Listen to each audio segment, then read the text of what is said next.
रसखान कवि का पद क्रमांक 4। जा दिन तेवह नंद का छोहरा, या बन धेनु चराई गयो है। मोहिनी तानन गोधन गावत, बेनु बजाई रिझाई गयो है।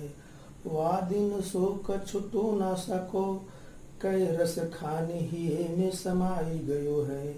कोहुन काहू की कानी करे, सिगरो ब्रज पीर बिकाई गयो है। इस पद में गोपियों के मन में श्री कृष्ण के प्रति जो प्रेम भावना है उसका प्रकटीकरण हुआ है। श्री कृष्ण के प्रति गोपियों की प्रेम भावना को व्यक्त किया गया है। देखिए, जा दिन ते वह नंद का छोहरा, या बन धेनु चराई गयो है।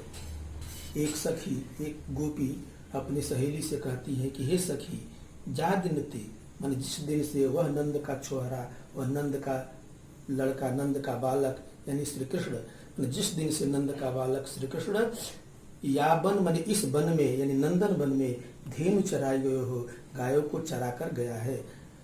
मोहिनी तानन गोधन गावत, मोहिनी माने मन को मोहने वाली, तान से लय से, और गोधन गोधन माने एक ब्रज प्रदेश में गाया जाने वाला एक लोक गीत होता है, उसे कहते हैं गोधन। तो मोहन तानन माने मन को मोहने वाले लय से गोधन गाता हुआ, और बेन बजाए, बेन यानी बंसी, बेन कहते हैं बंसी को, बेन बंसी, बेन बजाए माने बंसी को बजा करके, रिझाए गयो है माने हम सबको रिझा गया है, प्रसन्न कर गया है। वा दिन से कछु टोना सो कहे, रस खाने ही में समाई गयो है। रस का खान माने वह रस का खान श्री कृष्ण, वा दिन से माने उस दिन से, कुछ टोना टोटका सा करके हम सबके हृदय में समा गया है। और तभी से को न काहू की कानी करे, कोई किसी का कान का मतलब सर्व, लिहाज जिसे कहते कान,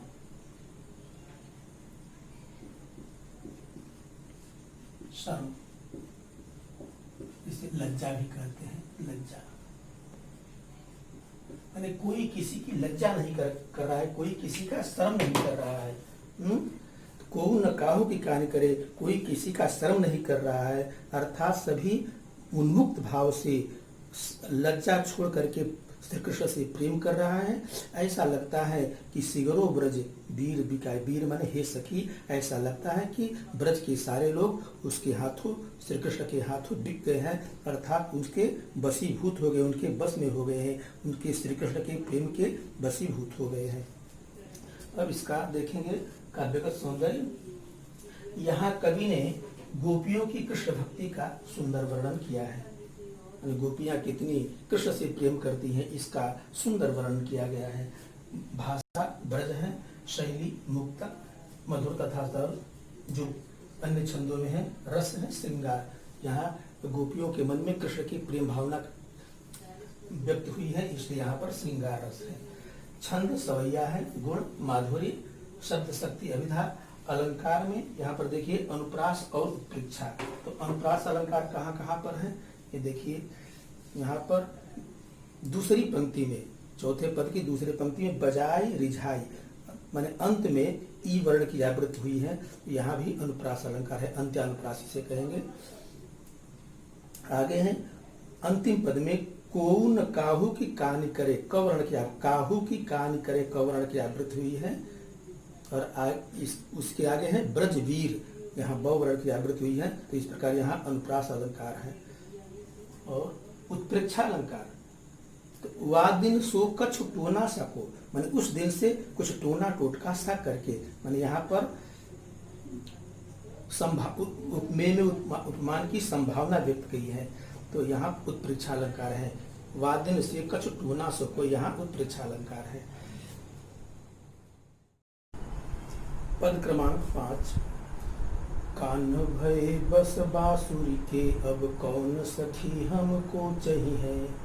निस द्यौस रहे संग साथ लगी, यह सौतिन तापन क्यों सही है। जिन मोह लियो मन मोहन को, रस खानी सदा हमको दही है। मिली आओ सब सखी भाग चले, अब तो ब्रज में बसुरी रही है। इस पद में गोपियों के मन में श्री कृष्ण के प्रति प्रेम तो है ही, लेकिन श्री कृष्ण द्वारा बजाई हुई बंसी के प्रति सौतिया डाह का भी वर्णन है। यानी श्री कृष्ण की बंसी से बहुत ही ईर्ष्या करती है सभी गोपियां। एक सखी दूसरी सखी से कह रही है कि कान्ह भय बस बांसुरी की, कि हे सखी, कान्ह यानी श्री कृष्ण बांसुरी के बस में हो गए हैं। कान्ह भय बस बांसुरी के, यानी हे सखी श्री कृष्ण अब बांसुरी के बस में हो गए हैं, बंसी के बस में हो गए हैं। अब कौन सखी हमको चाहिए? हे सखी, हे मित्र, हे सहेली, अब हमें कौन चाहेगा? अर्थात अब हमें कोई नहीं चाहेगा, कोई हमसे प्रेम नहीं करेगा। चाहने वाले तो हमें केवल श्री कृष्ण थे, लेकिन जब वो बंसी के बस में हो गए हैं तो अब हमें कोई चाहने वाला, हमसे प्रेम करने वाला कोई नहीं है। निस्द्यौस रहे संग साथ लगी, हे सखी, वह निस्द्यौस माने दिन रात, निस माने रात, द्यौस निस्द्यौस।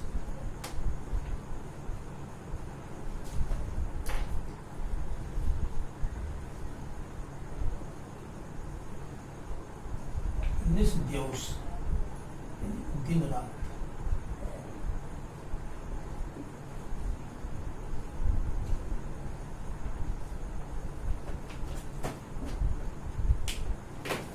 तो निस्द्यौस रहे संग साथ लगी, वह दिन रात उनके साथ लगी रहती है। वह बंसी दिन रात श्री कृष्ण के साथ लगी रहती है। यह सौतिन तापन क्यों सही हो?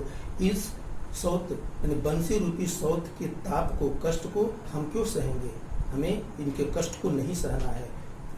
यह सौतिन यहाँ पर रूपक अलंकार है, बंसी को सौत का रूप दिया गया है, बंसी रूपी सौतन। तो इस सौतन तापन क्यों सहिए? इस बंसी रूपी सौत के ताप को हम क्यों सहेंगे? अर्थात हम उनके ताप को, उनके कष्ट को, बंसी की पीड़ा को अब हम सहने वाले नहीं हैं, नहीं सहेंगे। जिन मोह लियो मनमोहन को, रसखान सदा हमको दइयो। रसखान, रसखान कवि कहते हैं कि जिस बंसी ने मनमोहन, मन को मोहने वाले श्री कृष्ण को मोह लिया है, सदा हमको दहिए, वह बंसी हमें हमेशा दहियो दहिए जलाएगी। माने जिस बंसी ने श्री कृष्ण को मोह लिया है, यानी रस के खान, रस खान का दो अर्थ है। रस खान कवि के लिए भी कहा जा सकता है और रस के खान श्री कृष्ण के लिए भी है। तो जिस बंसी ने रस के खान श्री कृष्ण को, यानी मन को मोहने वाले मनमोहन श्री कृष्ण को मोह लिया है, वो सदा हमको दहिए, वह बंसी हमें हमेशा जलाएगी, वह हमेशा दहिए कष्ट देगी। तो इसलिए मिल आओ सबे सखी भाग चले, हे सखी आओ हम सब मिल करके यहाँ से भाग लें, दूसरे स्थान पर चले जाए। अर्थात और ब्रज और गोकुल को हम लोग छोड़ दें। अब तो ब्रज में बसुरी रही है, अब तो इस ब्रज गोकुल में केवल बसुरी ही रहेगी, क्योंकि श्री कृष्ण केवल बांसुरी से ही प्रेम कर रहे हैं। हम लोगों के प्रति उनका प्रेम समाप्त हो गया है। इसलिए अब इस ब्रज भूमि में हम लोग के लिए रहना मुश्किल है, उचित नहीं है। चलो हम यहाँ से कहीं और दूसरे स्थान पर चले, यहाँ से भाग चले। आगे देखिए काव्यगत सौंदर्य। यहाँ कवि ने गोपियों के मन में बंसी के प्रति सौतिया डाह माने एक ईर्ष्या का वर्णन किया है। भाषा ब्रज, शैली मुक्तक, मधुर तथा सरल, रस श्रृंगार, छंद सवैया, गुण माधुर्य, शब्द शक्ति अभिधा, और अलंकार में यहाँ अनुप्रास और रूपक। अनुप्रास अलंकार कहाँ कहाँ पर है देख लीजिए।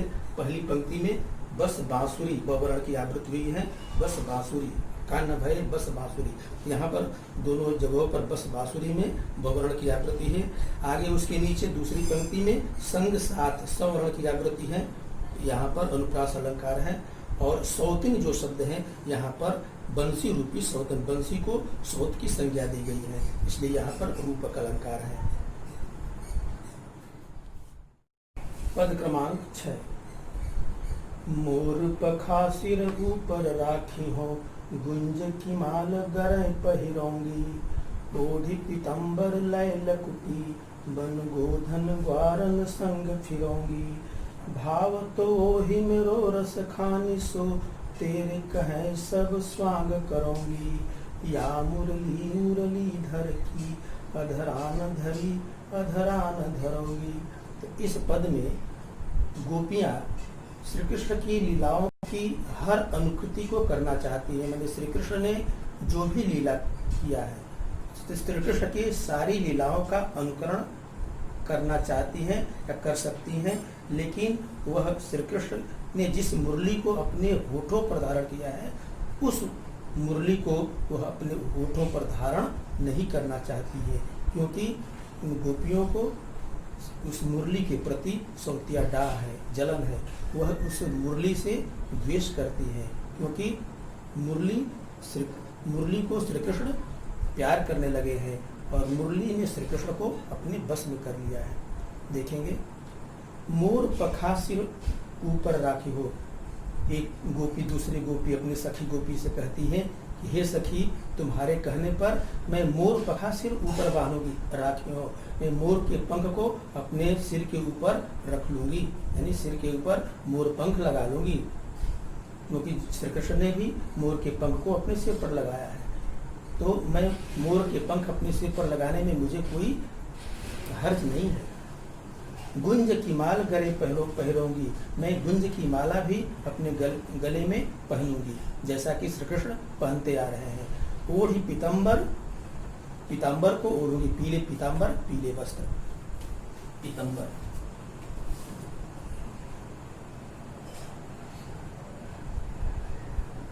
पीताम्बर का मतलब होता है पीला वस्त्र।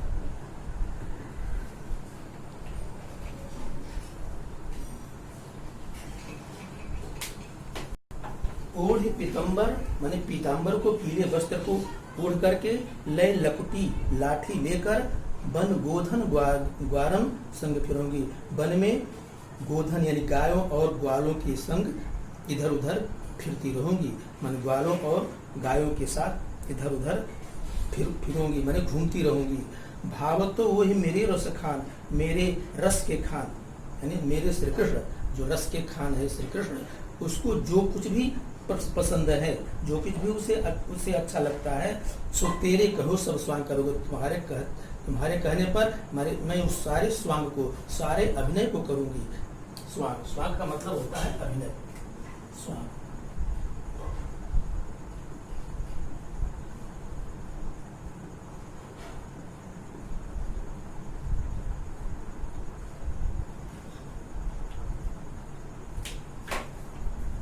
यानी मेरे रस के खान श्री कृष्ण को जो कुछ भी अच्छा लगता है, भाव तो अच्छा लगता है, तेरे कहने से वो सारा अभिनय मैं करूंगी। लेकिन या मुरली मुरलीधर की, मुरलीधर मुरली को धारण करने वाला। मुरलीधर कौन है? मुरली को धारण करने वाले यानी श्री कृष्ण मुरलीधर।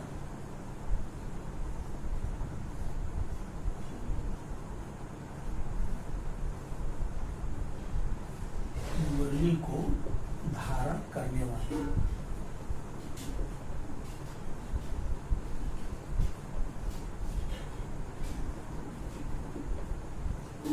इसमें बहुव्रीहि समास है, कृष्ण के लिए है, कृष्ण।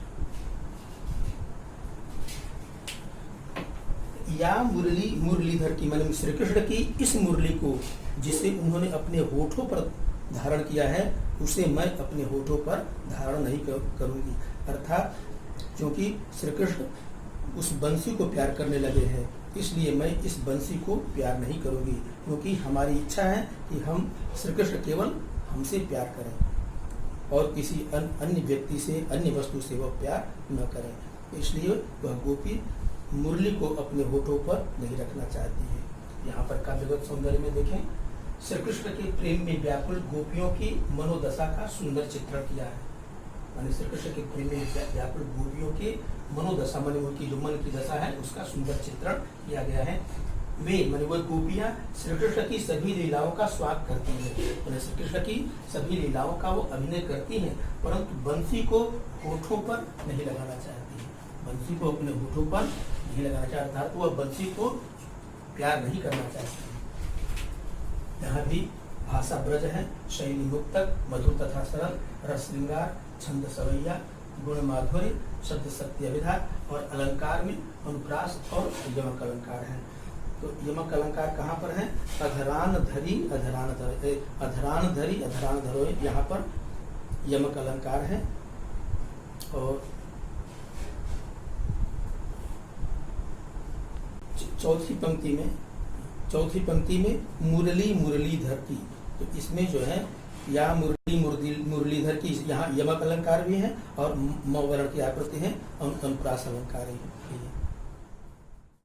रसखान का यह अगला पद जो है कवित्व छंद में है। कवित्व पहले, इससे पहले सवैया छंद में थे छह पद, और ये अंतिम पद है, ये कवित्व छंद में है। देखेंगे, गोरज बिराजे भाल लहलही बनमाल, आगे गैया पाछे ग्वाल, गावे मृदु बानीरी, तैसी धुनि बांसुरी की मधुर मधुर जैसी, बंक चितवनी मंद मंद मुस्कानरी, कदम बिटप के निकट तटनी के तट, अटा चढ़ी चाहि पीत पट फहरानिरी, रस बरसावे तन तपनि बुझावे, नैन प्राण रिझावे, वह आवे रस खानिरी।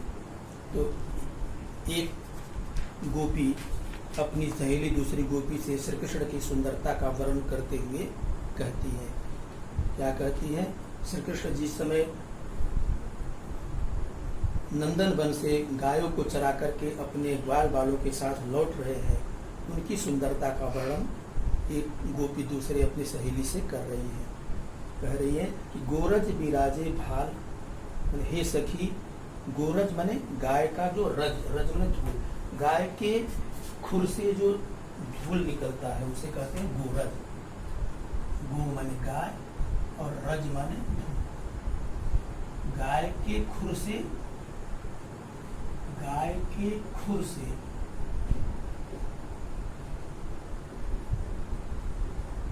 उठने वाली धूल, उठने वाली धूल, इसे कहते हैं गोरज। गोरज बिराजे भाल, भाल भाल माने माथा, भाल माने माथा। गोरज बिराजे भाल माने श्री कृष्ण का जो माथा है, भाल है, गाय के खुर से उठे हुए धूल से विराजित है। यानी श्री कृष्ण के माथे पर गाय के खुर से उठी हुई धूल शोभायमान हो रही है। लहलही बनमाल, लहलही माने शोभायमान हो रही, बनमाल माने बन की माला, बन के फूलों की माला उनके गले में सुशोभित हो रही है। आगे गैया पाछे ग्वाल, गावे मृदुबानी रे, श्री कृष्ण के आगे आगे सब गाय हैं और उनके पीछे पीछे सब ग्वाल बाल हैं जो मधुर बानी में गीत गा रहे हैं।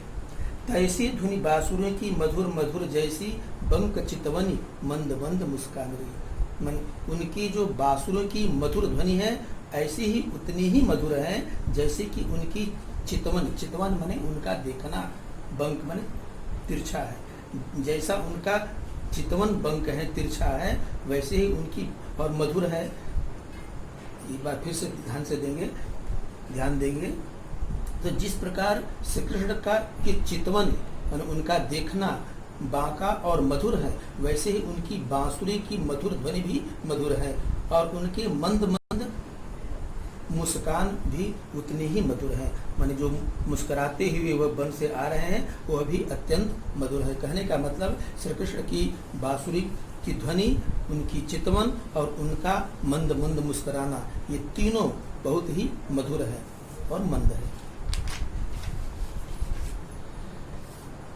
आगे देखिए, कदम बिटप के निकट तटिनी के तट, अटा चढ़ी चाहे पीत पट फहरानी रे।